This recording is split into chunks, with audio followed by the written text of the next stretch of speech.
In a study of mind control and psychological warfare, it is not enough to simply review the latest technology of coercion, the most recent gadgetry and techno-junk, littering the hardware and supply depots of governments and cults.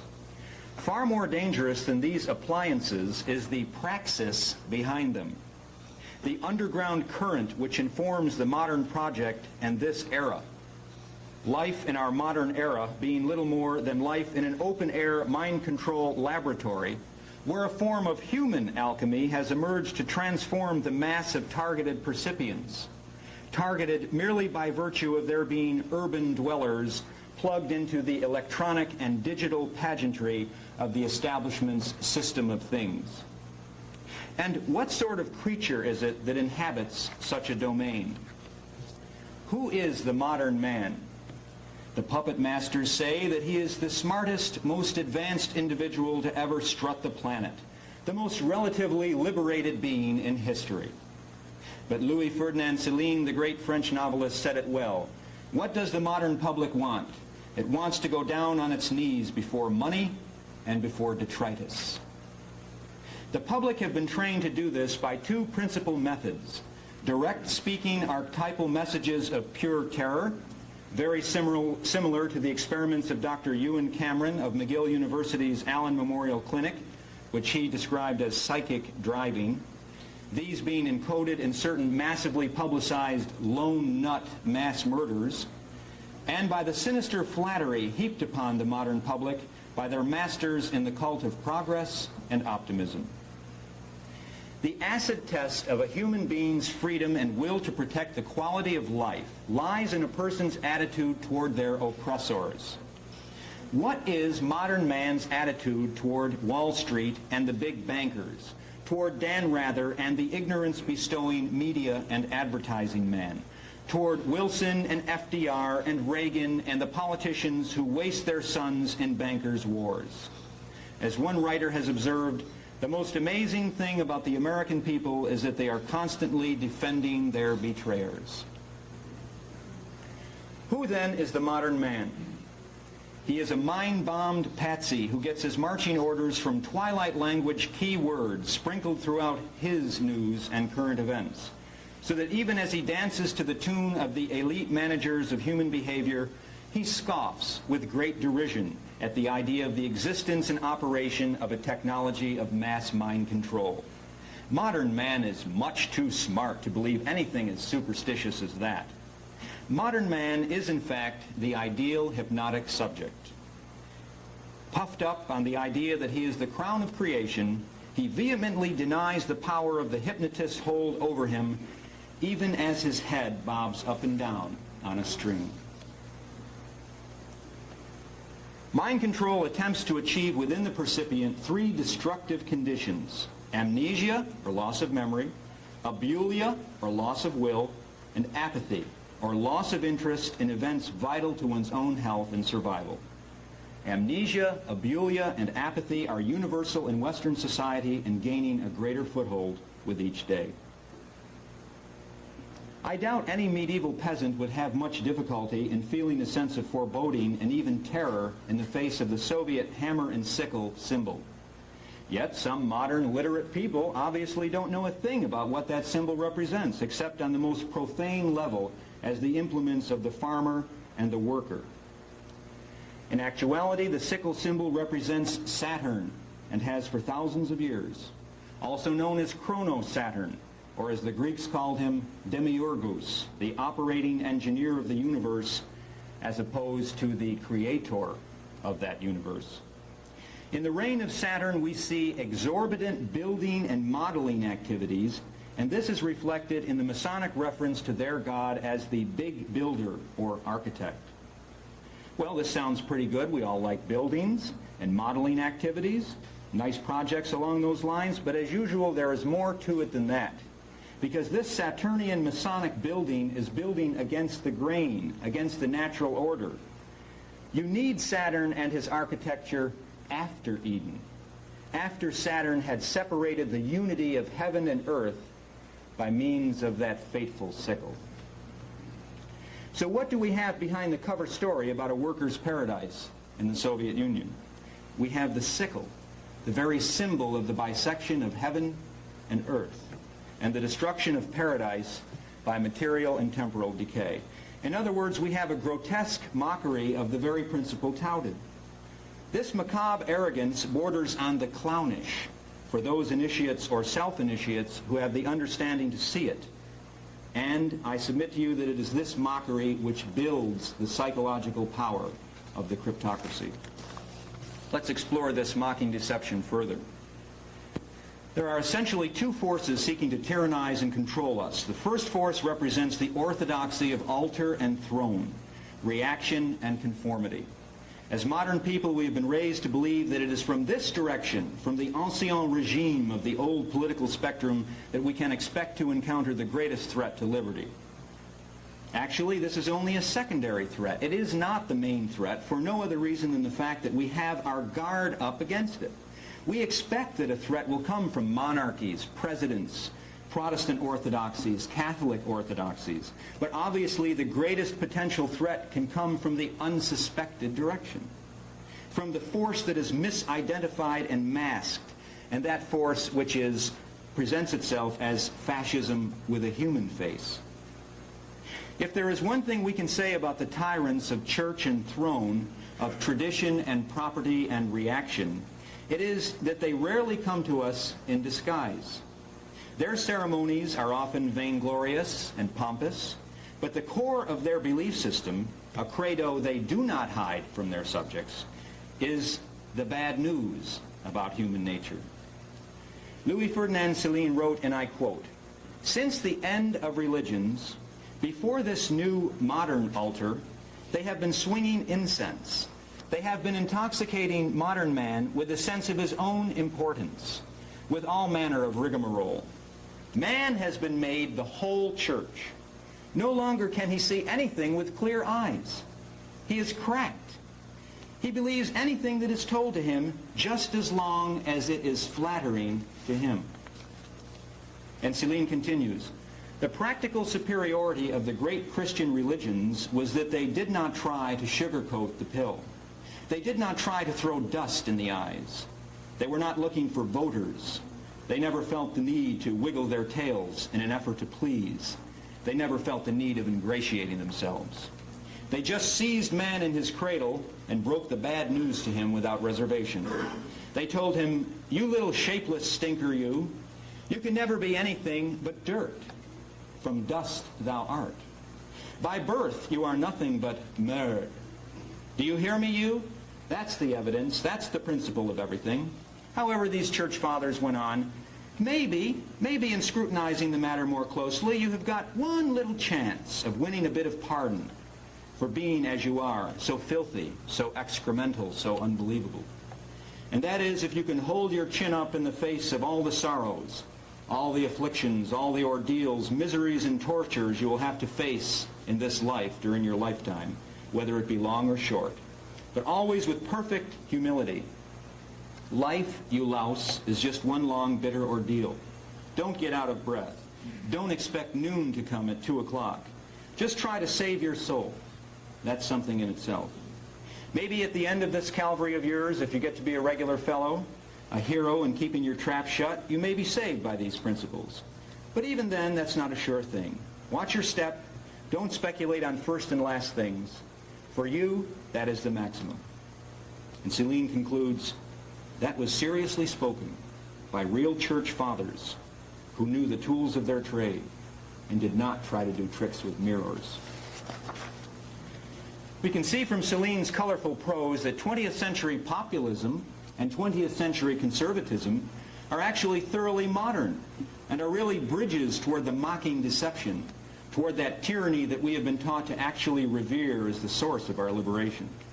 Conservatism and populism are based on the same notion of statecraft as the second force I'm about to outline, predicated upon the flattery of mass man and human nature in order to obtain votes.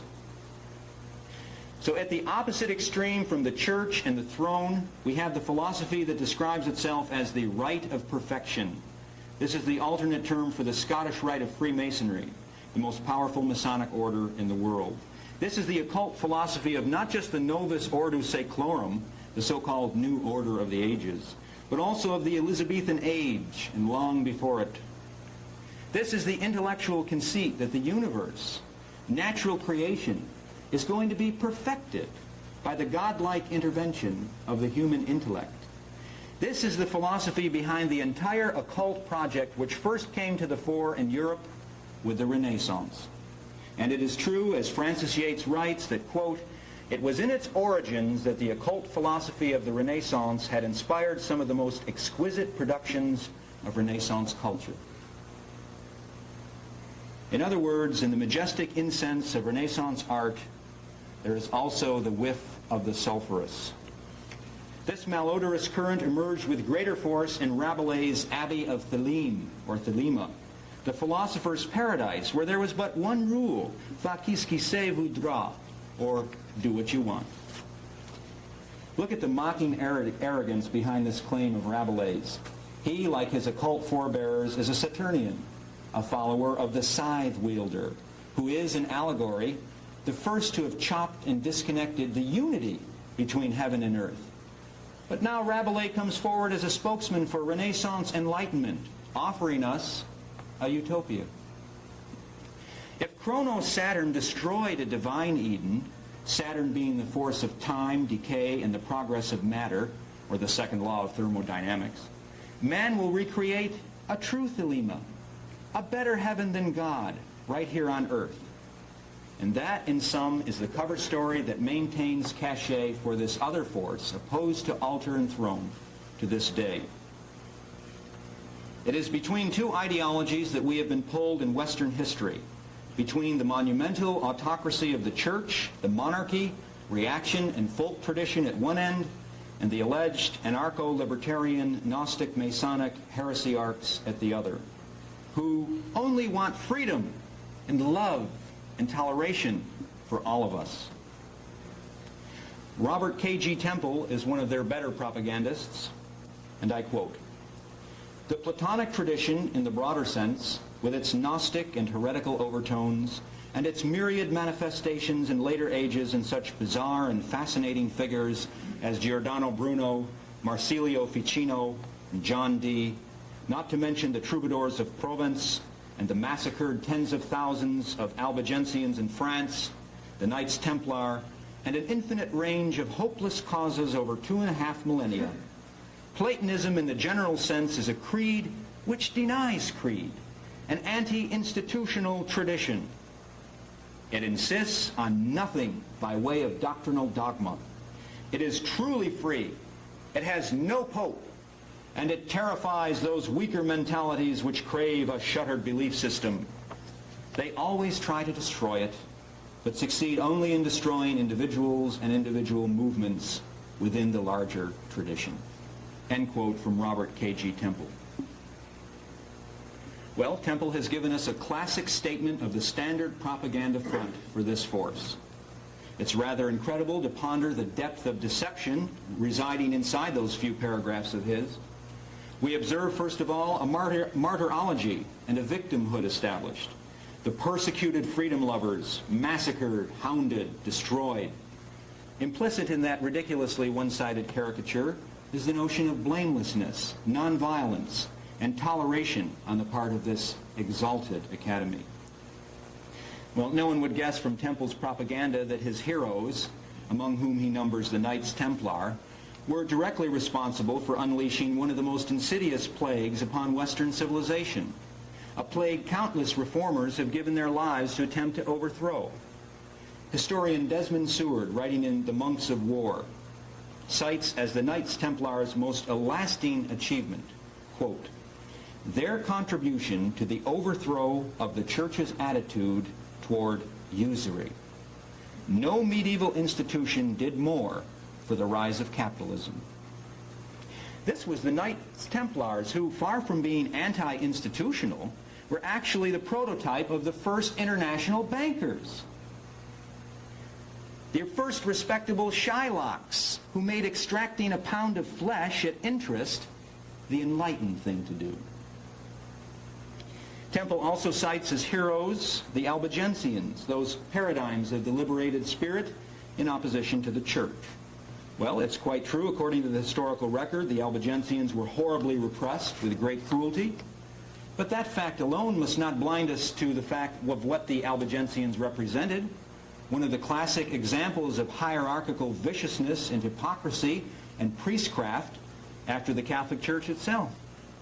The Albigensians swore hostility against the God of the Old Testament and the whole of the material world. At least that was their propaganda cover story.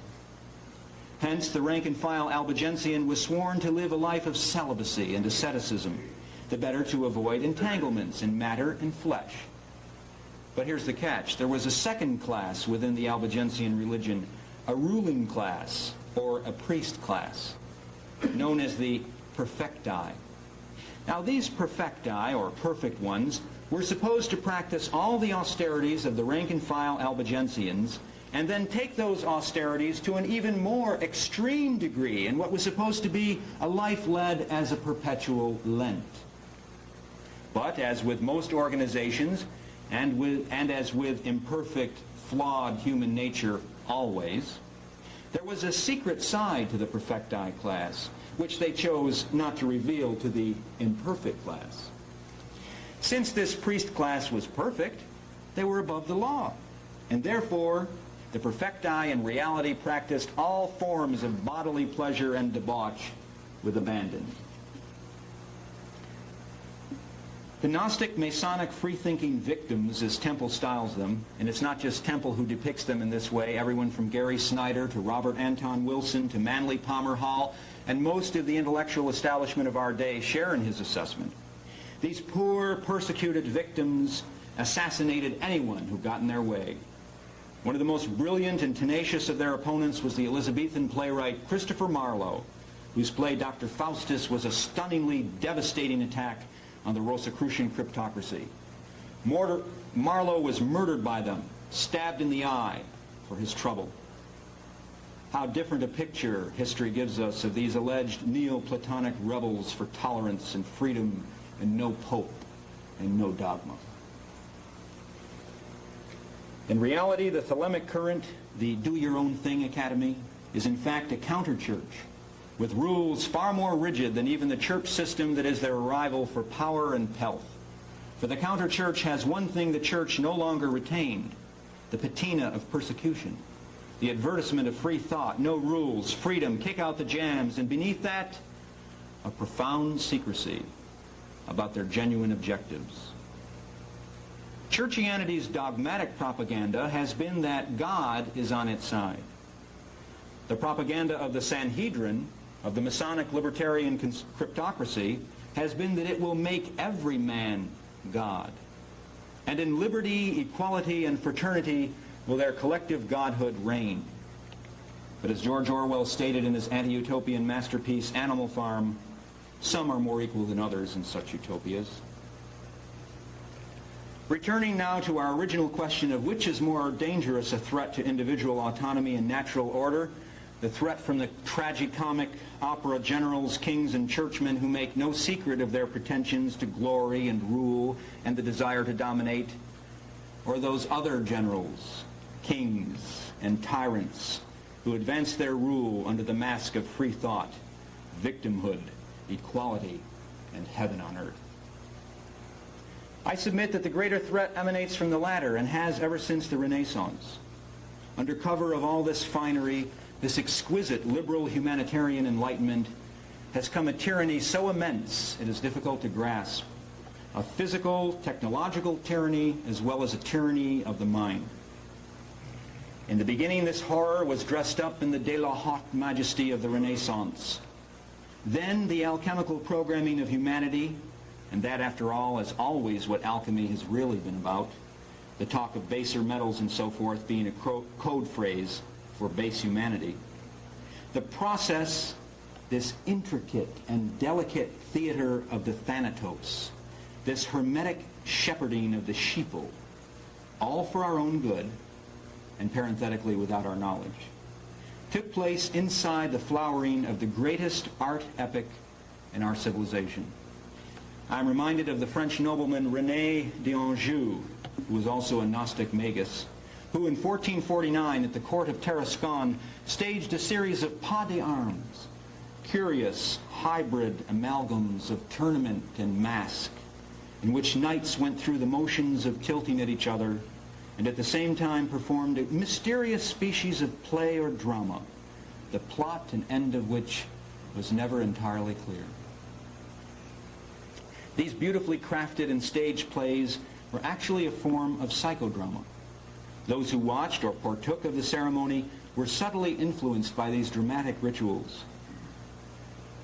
Nowadays, the engineering of the mind and the transformation of humanity is not quite as edifying or nearly as artistic.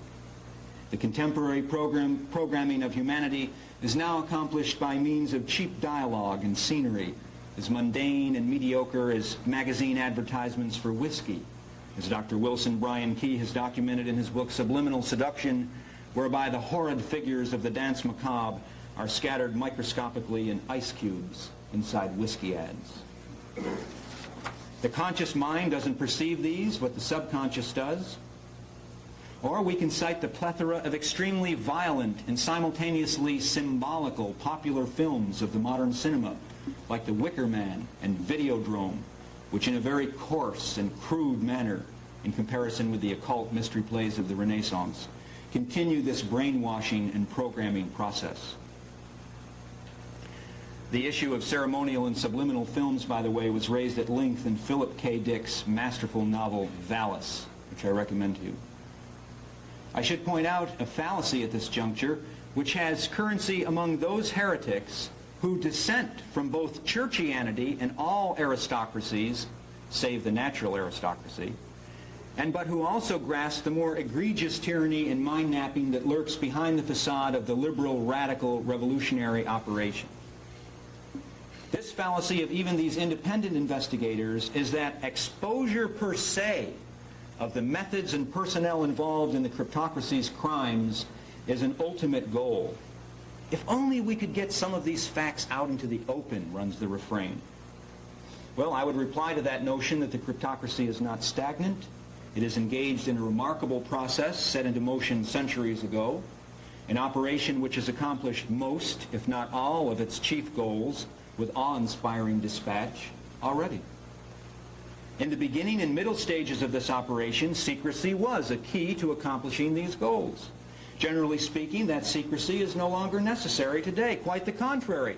The cryptocracy has actually been determined to reveal many of its greatest secrets to we profane ones for some time now, but very few have noticed. Researchers were astonished at the wealth of material about the Gnostic Masonic occult cryptocracy, which appeared in the 1970s in two crucially important books. Kenneth Grant's The Magical Revival, three important books. Kenneth Grant's The Magical Revival, and also by the same author, the book Aleister Crowley and the Hidden God, as well as the aforementioned Robert K.G. Temple's book, The Sirius, and that's spelled S-I-R-I-U-S, The Sirius Mystery. These three works, revealing secrets of the highest magnitude, which had been vigorously protected and hidden upon pain of death for centuries, and in the case of Temple's book, millennia, were published with the knowledge and approval of the heirs to this knowledge.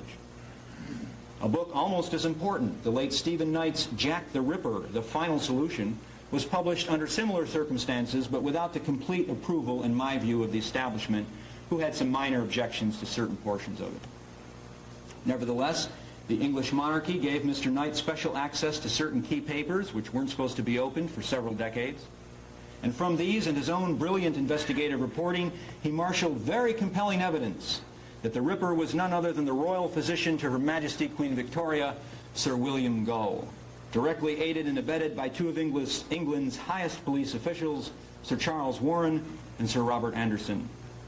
All three of these criminals were Freemasons of the highest rank.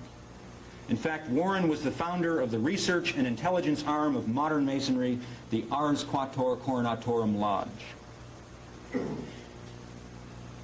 You will also see a process of episodic revelations repeated time and again in these notorious lone nut assassination series. In Masonry, the lone nut is referred to and a triumvirate is the three unworthy craftsmen. The assassination of John F. Kennedy by lone nut, Lee Harvey Oswald. The assassination of Martin Luther King by lone nut, Earl Ray. And the assassination of Bobby Kennedy by lone nut, Sirhan Sirhan. In each case, at the time of the murders, both the media and the police conspired to present a united and seemingly infallible solution to these crimes, centering on allegedly ironclad and overwhelmingly irrefutable evidence that Oswald or Sirhan or Ray were the sole perpetrators of these electrifying crimes which galvanized the nation. Then, in accordance with the clockwork script, 5 or 10 or 15 years later, after the trail is hopelessly obscured and cold, a spate of tightly documented and well-researched books emerge which turn our heads 180 degrees in the opposite direction. Now we are shown a mass of evidence proving that the cops and the media had to either be idiots or conspirators to have ever believed that these spectacular hits were one-man operations. We have learned from these books that Oswald was a scapegoat, Ray a patsy, and Sirhan an OTO cultist. And we learn of their numerous, nay, legion accomplices. If you carefully study the scenario, what you'll find is astonishing. You'll find that the after-the-fact revelations are as much a part of the assassination plot as the initial cover-up. It's a deliberate psychological process. They are taking us through a psychodrama of enormous scale, but not really different from the principle behind that pas d'armes of René d'Anjou, behind the anonymous circulation of the Rosicrucian manifestos of the early 17th century, with those mocking hints of identity contained within them. We are seeing it again now in the case of Son of Sam and David Berkowitz in New York. And this, by the way, will be our lead story in the upcoming October issue of Focus newsletter for those of you who are subscribers.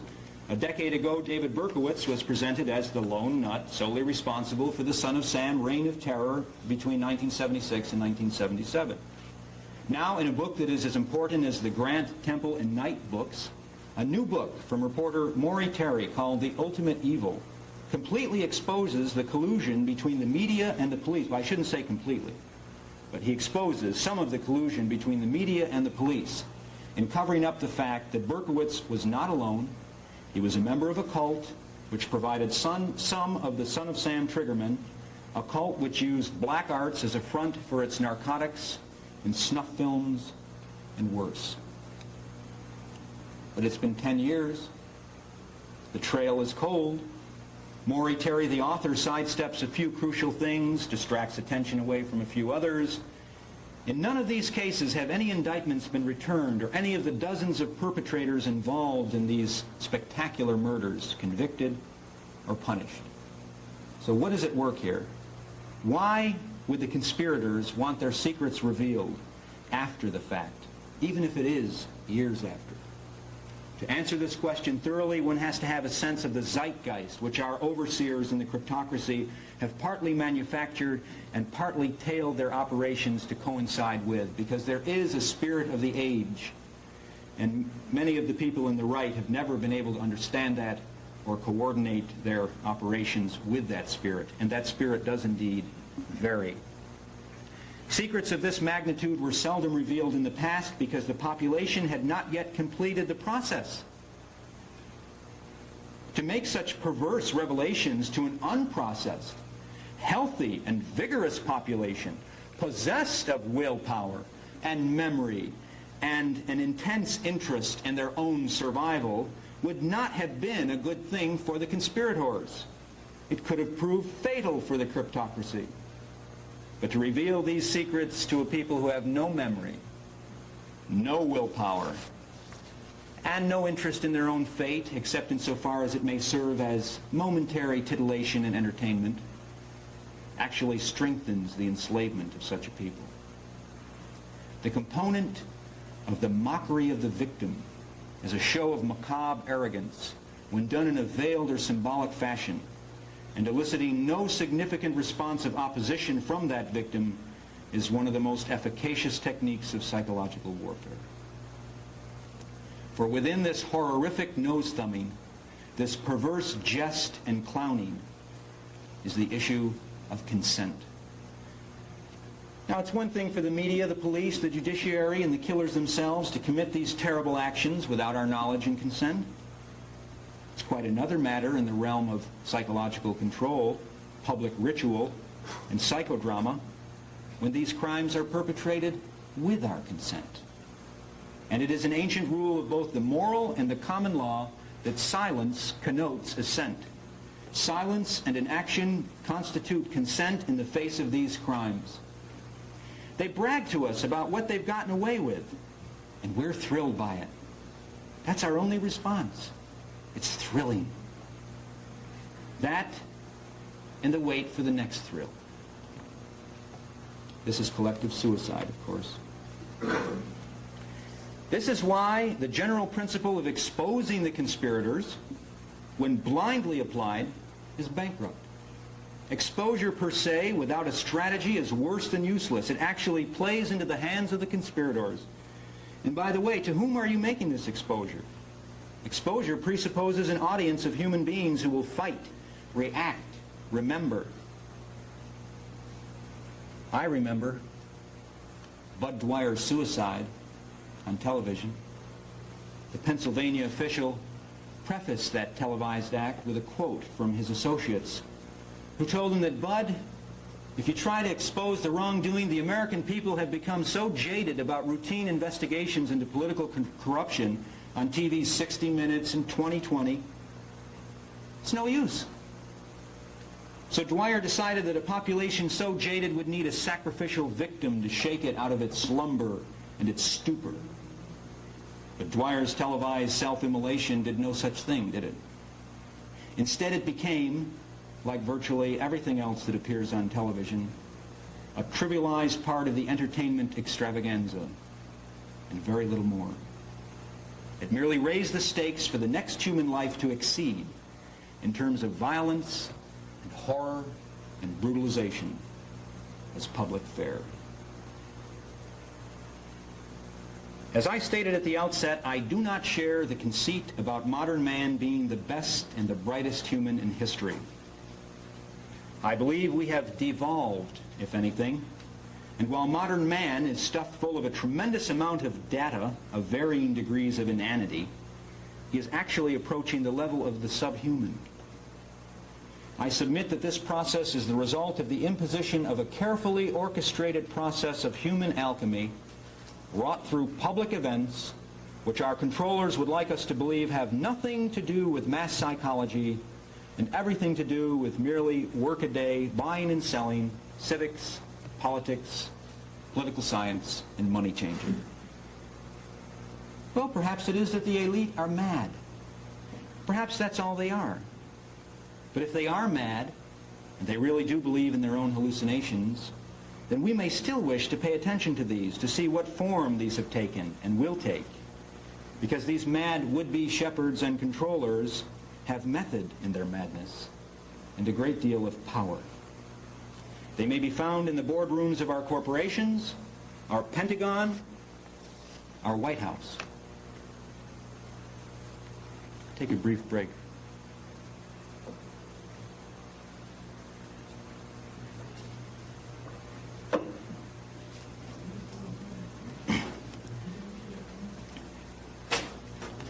Fabled alchemy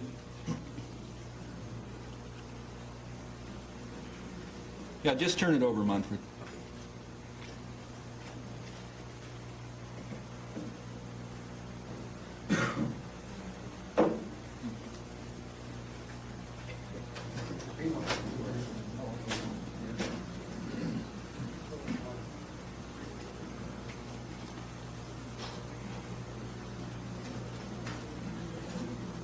Fabled alchemy had three goals to accomplish before the total decay of matter. The total breakdown we are witnessing all around us was fulfilled. Before I enumerate these, remember, I'm talking here about what the elite believe, the madness that they believe, and because they are powerful, the importance of explicating that, not what I believe. So alchemy had three goals to accomplish before the total decay of matter, the total breakdown we're witnessing, was accomplished. And these are: 1, the creation and destruction of primordial matter; 2, the killing of the divine king; and 3rd, the bringing of prima materia to prima terra. Since this cycle of time was first reborn, these were the goals of the Gnostic, Rosicrucian, Masonic, Hermetic elite. An elite not confined to hereditarily insane Roderick Usher-type mansions in New England, but as real and corporeal as the Skull and Bones organization at Yale University, to which George Bush is a charter member. The Bohemian Grove here in California. Dr. John Whiteside Parsons' Ordo Templi Orientis, also of California. Dr. Parsons, by the way, being of Caltech. General Albert Pike's Scottish and Palladian rites of Freemasonry in the American South, and a host of lesser imitators, all these cults having the highest possible offices, connections, and old boy networks. So let us give Old Scratch his due. His minions accomplished these fabled alchemical goals with a degree of efficiency and panache that we must admire, as long as we don our pathologist's aprons and gloves before doing that. The creation and destruction of primordial matter was accomplished at the Kabbalistic White Head at White Sands, New Mexico, at the Trinity site, at the beginning of the ancient road known as the Jornada del Muerto, or Journey of Death, when the first atomic bomb was exploded. That's the creation and destruction of primordial matter in alchemy. The killing of the divine king was ritualistically accomplished on the 33rd degree of parallel latitude, near the Trinity River and the Triple Underpass, on a street known to the people as Bloody Elm Street, in an area known as Dealey Plaza, the site of the first Masonic temple in Dallas, with the shattering of the head of the King of Camelot, President John Fitzgerald Kennedy. And the bringing of prima materia to prima terra was accomplished in 1969 with the Apollo flight to the moon, and the returning to Earth of moon rocks, which have gone on to be used in various rituals of no mean significance. By the way, the Phoenix landing module was jettisoned into the sun in a kind of alchemical marriage of sun and moon.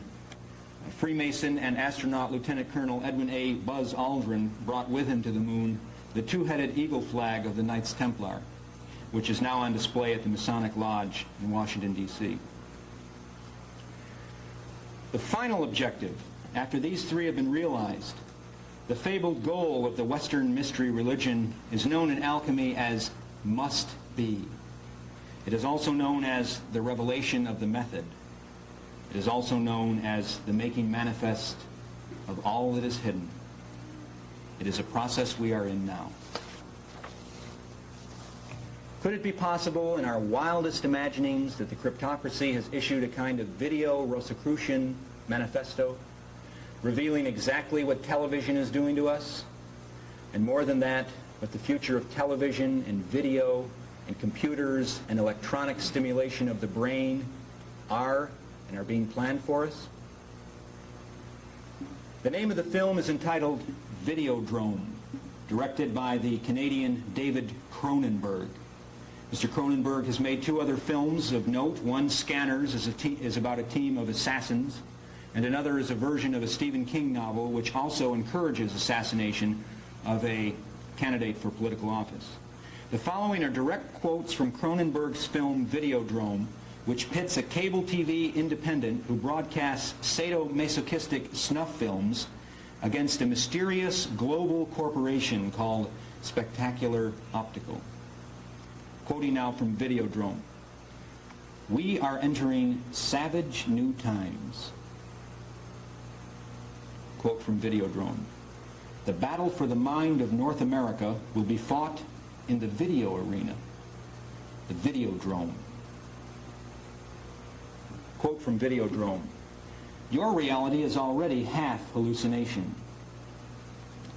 If you're not careful, it will become total hallucination." Quote from Videodrome. Massive doses of Videodrome signal will ultimately create a new outgrowth of the brain, which will produce and control hallucination to the point that will change human reality. In another scene, the movie shows the cable TV producer being fit with a flight simulation helmet similar to the one developed for the U.S. Air Force pilots by Thomas Furness, head of the helmet research program at Wright-Patterson Air Force Base in Ohio. The Wright-Patterson model, by the way, directs missiles by the direction of the helmet the pilot is facing, and you saw a demonstration of that in the U.S. attack on Libya, as you may recall. However, the prototype models, such as the one depicted in Videodrome, will feature a helmet that is really a mini movie theater, where the wearer is surrounded by a three-dimensional pictorial and audio display of the outside world, day or night.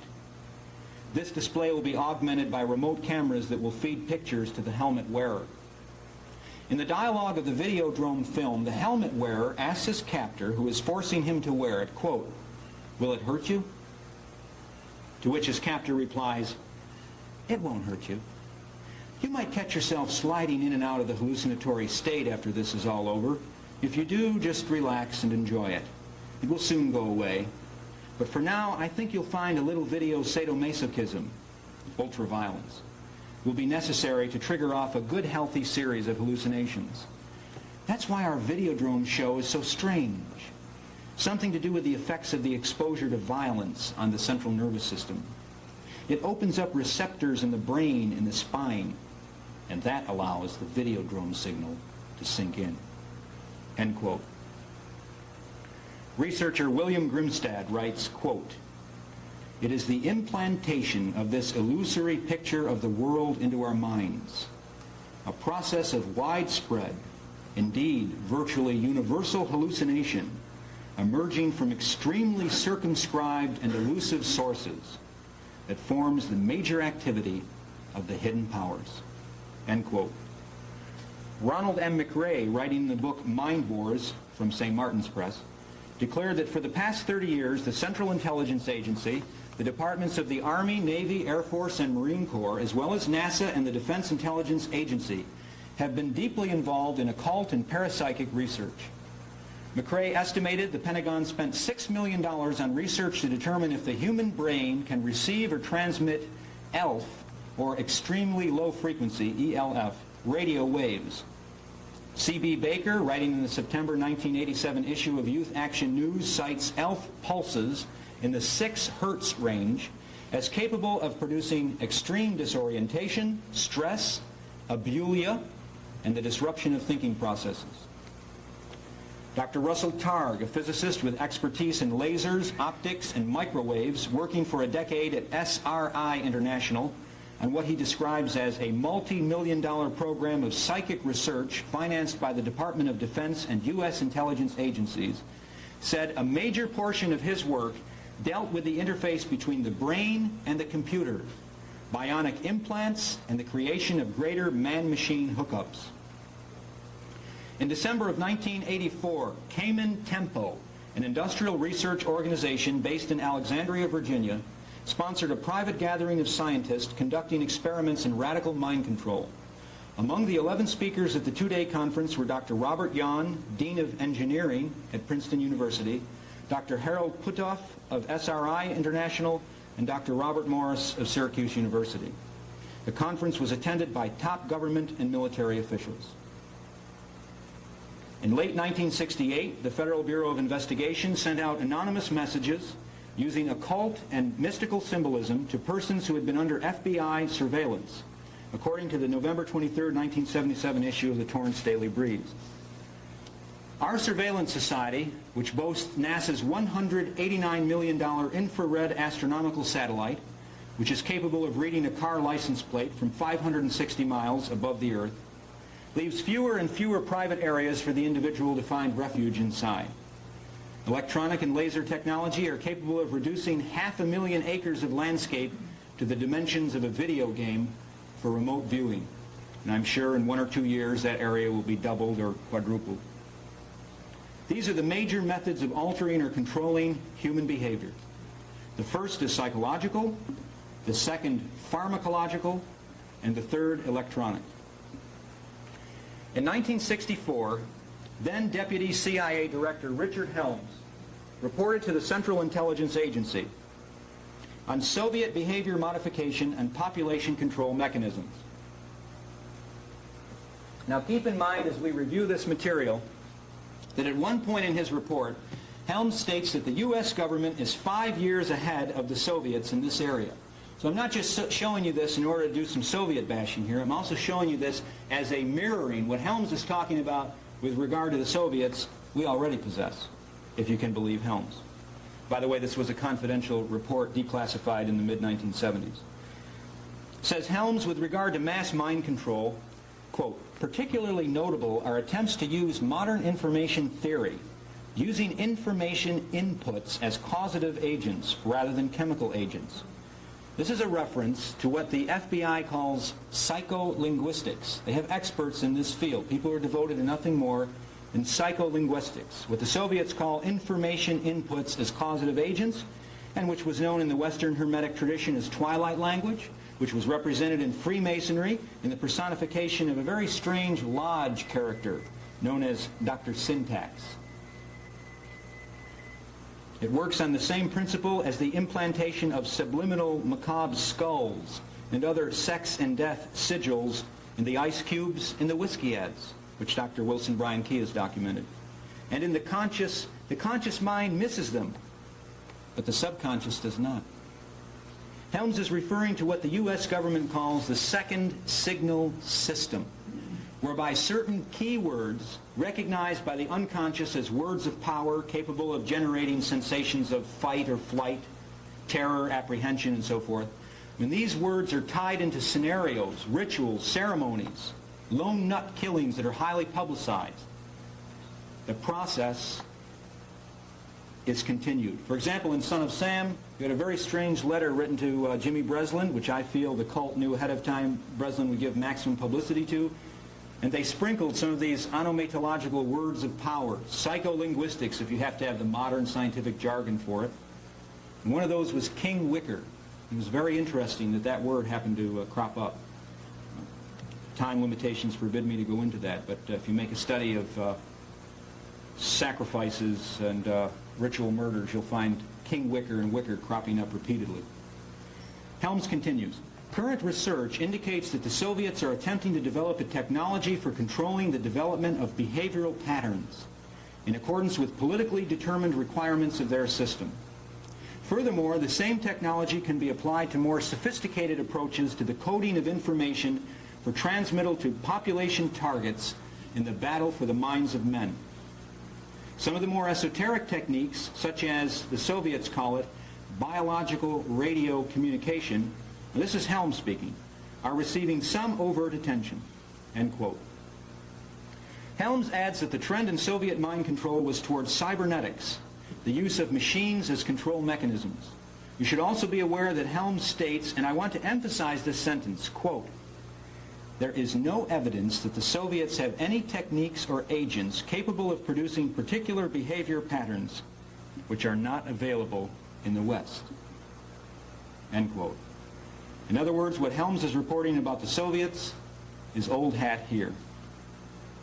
According to researcher Walter Bauert, the term cyborg was coined in the mid-60s by C. Maxwell Cade and was first used to describe a human body or other organism whose functions are taken over by various electronic or electrochemical devices. Bauert continues, quote, it soon became clear to the cryptocracy that electronic brain stimulation held the greatest promise for specific, selective mind control. Electronic stimulation of the brain, when used in conjunction with psychosurgery and behavior modification, offered unlimited possibilities. Human experimentation was undertaken in quest of the most reliable and absolute method of remote control of the mind. At the outset of this paper, I described the condition of modern man as that of a guinea pig forced to reside within the confines of a gigantic open-air alchemical mind control laboratory. That's quite an enormous statement. I'd like to document that for you. A powerful radio signal that may be affecting human health has been monitored in several Eugene, Oregon locations and in the air 3,000 feet above the city, proclaimed the Eugene Register Guard on March 26, 1978. The source of the radio signal is unknown. Thus did Eugene, Oregon become the first major population center to suffer the effects of electromagnetic biohazards. Shortly before the Register Guard printed the story, a middle-aged Eugene man named Walter Deposky came down with symptoms remarkably similar to those attributed to microwave sickness. He noted a strange vibration emanating from within his home. He heard voices. He could not sleep. He suffered burning of the cornea portion of the eye. University of Oregon industrial hygienist Marshall Van Oort, called upon to investigate Deposky's complaints, found that he suffered the same symptoms while in the man's home. The investigator. Disturbed, Van Oort recruited several local engineers to investigate. The engineers measured an unusual radio signal, which they determined to be capable of producing potential biohazards. After unsuccessfully dogging public health agencies to investigate the matter further, Van Oort broke the stories in the newspapers. The Eugene signal was described as a radio frequency pulse at 4.75 megahertz. It was recorded within at least 2 homes and at 3,000 feet above the city as well. The signal's strength was rated at 500,000 watts, 10 times the FCC radio license limit. The signal extended as far away as the next town in Corvallis. After receiving 150 documented complaints about the signal, Governor Bob Straub, Senator Mark Hatfield, and Congressman Jim Weaver were prompted to demand an Environmental Protection Agency investigation. A data analysis by the State Health Department's Radiation Control Section determined that there was probable cause linking the complaints to the strange frequency. Said Clifford Schrock, a Textronic Incorporated radio frequency analyst who had written electronics manuals for the CIA and the National Security Agency, "I was surprised. I'd never seen anything like it before." The people of Eugene, Oregon began to learn about EMR, electromagnetic radiation biohazards, in a hurry. No one, however, could get to the bottom of Eugene's problem. The FCC's Enforcement Division Assistant Chief, Richard Smith, flatly attributed the frequency to a naval transmitter at Dixon, California, nicknamed the Dixon Duck. Van Oort and others disputed this conclusion. The Navy denied that the Dixon Duck was responsible. When the EPA technicians finally arrived, however, they proclaimed that the mysterious signal didn't exist at all. Van Oort, Schrock, and others who had felt the signal and measured it strongly disagreed with them. But the EPA investigators held a press conference at which they discredited the reports of the strange Eugene signal and promptly returned to their Las Vegas headquarters, where they refused to speak to reporters. After this, the investigation folded. The Eugene signal remains an official mystery. Although the people of Eugene, Oregon didn't know it, but both the U.S. and Soviet military have been working for years to perfect the use of electromagnetic frequencies as lethal psychological, not just physical, psychological weapons. Similar symptoms reported in such places as Timmins and Kirkland Lake in Canada were traced to a notorious Soviet radio broadcast dubbed by amateur radio operators the woodpecker. These effects bear a strong resemblance to the biohazards inherent in invisible weapons like the electromagnetic pulse, under development by both the Pentagon and the Soviet Union. Some of you may be familiar with that. That supposedly has the ability to disable all electronic communications and equipment in the target country. On October 14, 1976, radio communications throughout the globe were disrupted by powerful radio waves emanating from the Soviet Union. The broadcasts appeared irregularly and varied between very high and very low frequencies. When the U.S., Canada, Great Britain, and the Scandinavian countries protested the broadcast, the Soviets apologized, blaming the disturbance on unnamed experiments. After this, the nature of the wavelengths changed and huge electromagnetic standing waves formed, thousands of miles long, penetrating the Earth and extending into the ionosphere. Because of its characteristic sound, the signal was dubbed the woodpecker. The sound, which ham radio operators heard all over the world, sounded like the tapping of a pencil on a table at between 8 and 14 times a second. The wavelength was traced to alleged experiments in the Soviet cities of Riga and Gomel. The standing waves accompanying these experiments stretched down both coasts of North America and along the eastern frontier of the Soviet Union. The woodpecker had been blamed for subsequent shifts in weather patterns resulting from altered trade winds. The change of winds created a drought in western United States with severe effects on farming and the U.S. economy. But the potential effect of these standing waves on human beings is cause for much greater concern. Just as the human body's nervous system operates electromagnetically, so the Earth has an electromagnetic sphere which scientists claim can be altered to produce dramatic weather shifts. In fact, the Earth's ionosphere oscillates at approximately the same frequency as human brain waves, making it a perfect carrier off of which electromagnetic radiations in the brainwave range can be bounced without any change of frequency. The relationship between the electromagnetosphere and the electromagnetic basis of the human body can be exploited as a strategic weapon. Everyone has experienced mental changes and emotional shifts during changes of weather. Imagine the power open to those who, by flicking a switch, could control the Earth's atmosphere and change not only the weather, but the brain waves of entire populations. Both the U.S. and Soviet government know that a strong pattern exists correlating geophysical phenomena and political disturbances, health, and mood swings. For these reasons, the woodpecker signal alarmed the U.S. intelligence community. Arrayed against this astounding technology and the occult history behind it, against the backdrop of machine man, ritualistic assassinations, serialized terror murders, and the ubiquity of the ultraviolet videodrome signal, which after all is nothing more than television, is the second law of thermodynamics. By this natural law, order tends to degenerate, even the new order of the ages. Our would-be psychic engineers and human alchemists are well aware of the nearness of midnight in this their cycle of time.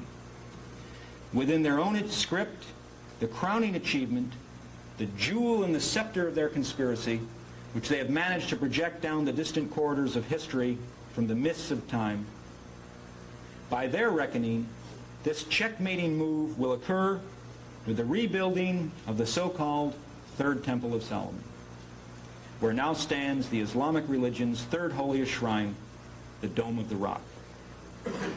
Curiously, this is the goal not only of the fundamentalist Zionist so-called Christians, but also of the Masonic Order, which features graphic depictions of this temple and most of their critical symbolism. For this temple is itself the alchemical project in microcosm, the yin and yang of the Western mystery religions. On the one side, we see it supported by a pillar marked Boaz, representing the Kabbalistic Zohar, or Book of Splendor, as it is known to its enthusiasts, containing what they claim is the mystical knowledge of the hidden. At the other extreme, the temple is also supported by a pillar marked Joachim, representing the Babylonian Talmud, the rationalist, precise, legalistic, pharisaical aspect of this temple. It has been the power of the Kabbalah, with its knowledge of the mechanisms related to the inherent illusory quality of the material universe, which has informed the hyper-rational, bureaucratic, Talmudic agencies which have executed its mandates. The transmission of this temple symbolism, this great microcosm, into Christendom, into Freemasonry, and now emerging in the egregious form of TV evangelists.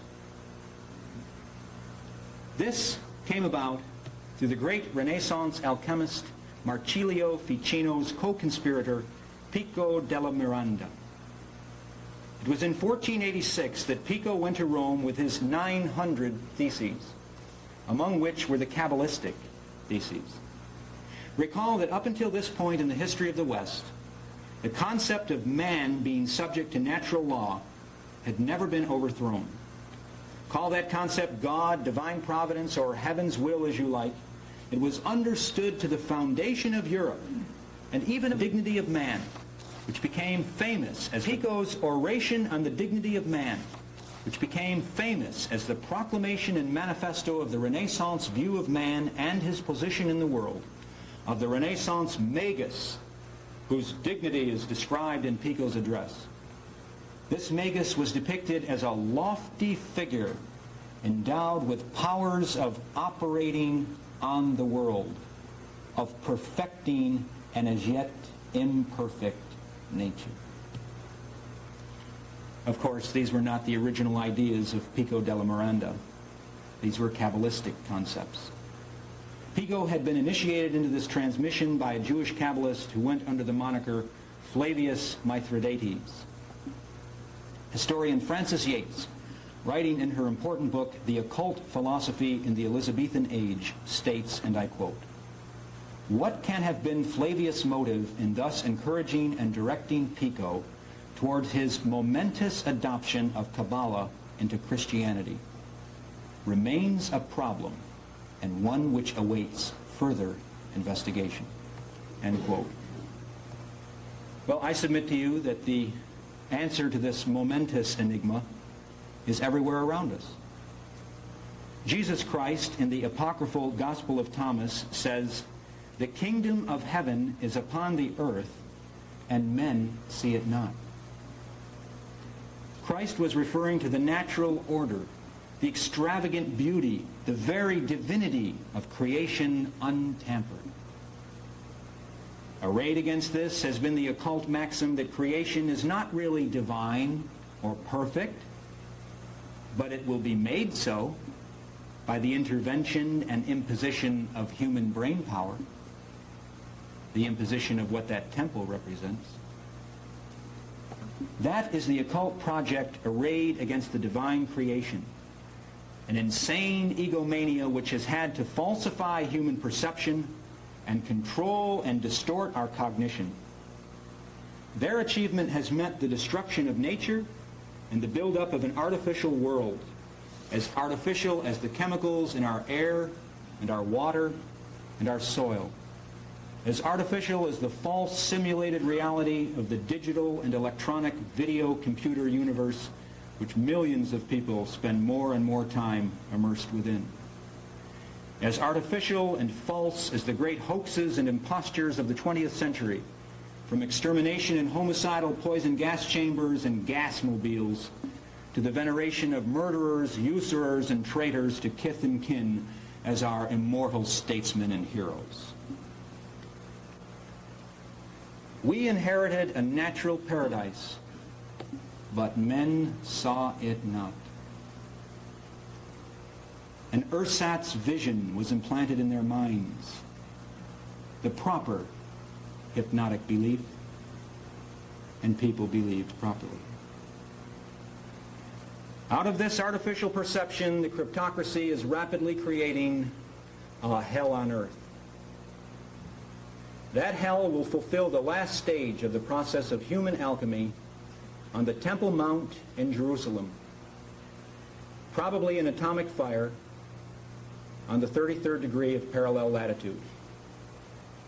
Now, I don't wish to be misunderstood as being of that species which welcomes such a scenario. I don't. I work against it. This speech is part of that work. If this cup may pass, let it. But there is a process that must be gotten through, in my view, and the destruction that is to come in Palestine will not be a final destruction for this planet or the human beings still worthy of that name, God willing. But it may represent the unveiling and destruction of that Kabbalistic force, which is not only insanely egomaniacal, but ultimately profoundly suicidal and unconcerned with the consequences of its own actions. It may also represent the dawning of another cycle of history. Their greatest insanely arrogant achievement may also mean their destruction, the consequences of which will be so horrible as to be the ultimate antidote to the propaganda and mind control of a millennia. Ecce signum, ignem caritas. Thank you very much.